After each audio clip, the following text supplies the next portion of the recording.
All right, let's dive right into a really cool geometry problem, one that's straight out of a real GCSE paper. Now, it might look like a tricky multi-step transformation puzzle, but trust me, we're going to break it down step by step and it'll all make perfect sense by the end. Ready? Let's go. So, here's the deal. We've got this shape, triangle A, and it's going on a little journey. First, it gets translated, and then it gets rotated to end up as triangle C. But the real question, the one that gets you all the points, is finding the shortcut. What's the single move that takes you directly from A to C? So our mission is to unravel this whole thing. We're going to follow the path from A to B, then from B to C, and after all that, we'll find that one clean, elegant move that ties it all together. Okay, first things first. Let's just focus on that translation. The question gives us the exact vector we need to use on triangle A, so let's isolate that part of the puzzle and see where our shape ends up. Right then, step 1 is all about the translation. We're told to move triangle A using the vector 6, 4. This is our starting point for mapping out the entire journey of this shape. So what is a translation? Honestly, it's just a fancy word for slide. The vector is basically a set of instructions. For our vector 6, 4, the first number, 6, tells us to move every point 6 units to the right. The second number, 4, tells us to move every point 4 units up. Simple as that. No spinning, no flipping, just a slide. And we can get super precise with this. Just look at the corners or vertices of triangle A. We take the first one at -5, -1, and we just add our vector 6, 4. So -5 plus 6 is 1, and -1 plus 4 is 3. Boom! Our new point is 1, 3. We just do that for the other two corners, and that gives us the exact location of our middleman triangle B. Okay, let's get this on the grid so we can actually see what's happening. Here's our starting player, triangle A, just hanging out down there in the bottom left. This is where it all begins. And there it is. Here's what that slide looks like in action. Triangle A has shifted over and up to become triangle B. You can see how every single point made that exact same journey. 6 to the right, 4 up. And with that, step 1 is in the bag.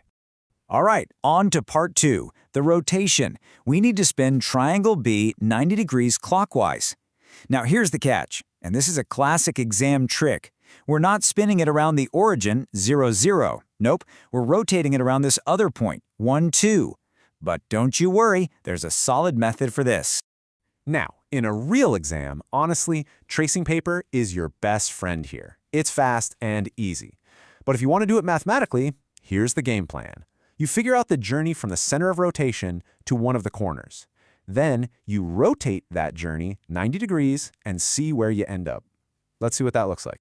So let's visualize this. There's triangle B, and there's our center of rotation at 1, 2. I want you to imagine that point is like an anchor. Every single point on triangle B is about to swing around it, kind of like planets orbiting a sun. And there we have it. The rotation is done. Triangle B has swung into its final spot, and we now call it triangle C. So, just to recap, we have our starting point A and our final destination C. Now we're ready for the main event. Okay, the two-part journey is over. We've done the translation, we've done the rotation. But now for the big question. How do we get from A straight to C in just one move? It's time to find that shortcut. This right here is the whole point of the problem. We can actually forget about triangle B now. It was just a stepping stone. All we care about is the direct relationship between triangle A and triangle C. So, what single transformation connects them? Well, if you just look at A and C, you can rule a few things out. It's definitely not just a slide, and it's not a reflection. The whole thing has clearly been turned. So that tells us it has to be a rotation. You can probably even see it's a 90-degree clockwise turn. But the million-dollar question is, where's the center of this rotation? Okay, this is the cool part. There's a totally foolproof geometric trick to find the center of any rotation. Here's how it works. You pick a point on shape A and its matching point on shape C, and you draw a line between them. Then you construct the perpendicular bisector of that line. Do that again for another pair of points, and wherever those two bisector lines cross, bam! That's your center. So let's actually do it. We'll start by connecting a matching corner from triangle A to triangle C. Then we draw the perpendicular bisector. And just as a reminder, that's simply a line that slices our first line exactly in half, at a perfect 90-degree angle. Now, we do that exact same thing for a different pair of corners. We draw the line, find the bisector, and look at that. See where those two new lines cross? They meet at one single precise point. For this problem, that point of intersection is 0, -3.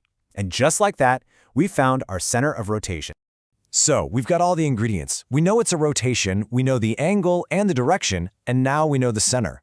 All that's left is to put it all together into the kind of perfect, precise answer that an examiner loves to see.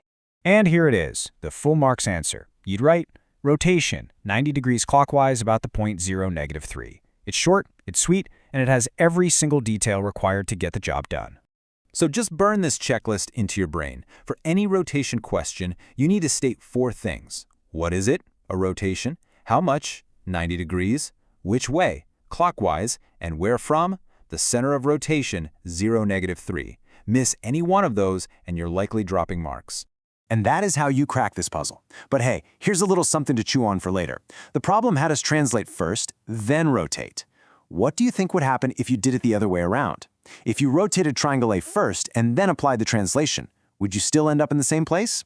Give it a shot. It's a fantastic way to really make sure you've got this down. Thanks for joining me.